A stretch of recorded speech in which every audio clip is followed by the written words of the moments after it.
या संदर्भात ठोस माहिती नाही आहे. माननीय एकनाथ शिंदे साहेबच त्या संदर्भात सांगू शकतील आणि मी आज स्वतः भेट घेऊन माननीय एकनाथ शिंदे साहेबांकडनं ती आम्ही माहिती घेणार आहोत.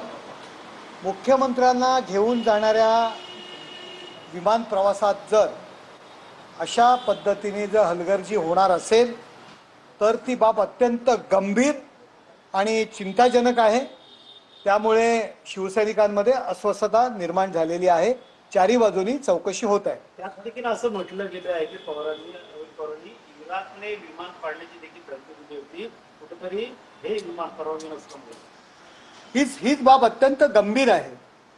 जर ती कंपनी इराक आणि इराण या हद्दीमध्ये जर विमान नेत असेल, त्यामध्ये माननीय मुख्यमंत्री आहेत आणि जर मुख्यमंत्र्यांनी खरंच त्या विमानातून प्रवास केला असेल, त्या संदर्भात माहिती ती देतील. परंतु ही बाब जर सत्य असेल तर अत्यंत गंभीर आहे, हलगर्जीपणा आहे आणि चुकीच्या पद्धतीने ही कंपनी वागत असेल असं मला वाटतंय.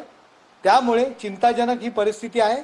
परंतु या संदर्भात एकनाथ शिंदे साहेबच त्यांच्याशी चर्चा केल्यानंतरच खरी गोष्ट माहिती पडणार आहे. परंतु शिवसैनिकांमध्ये रोहित पवारांनी जे स्टेटमेंट केलेलं त्यामुळे अस्वस्थता निर्माण झालेली आहे. त्यांनी असं सांगितलं की बहरीनमध्ये पेट्रोल भरण्यासाठी विमान त्या स्थळावर थांबलं होतं आणि झुरी इथून जायला निघालं होतं तेव्हा इराणचं जे फायटर प्लेन आहे ते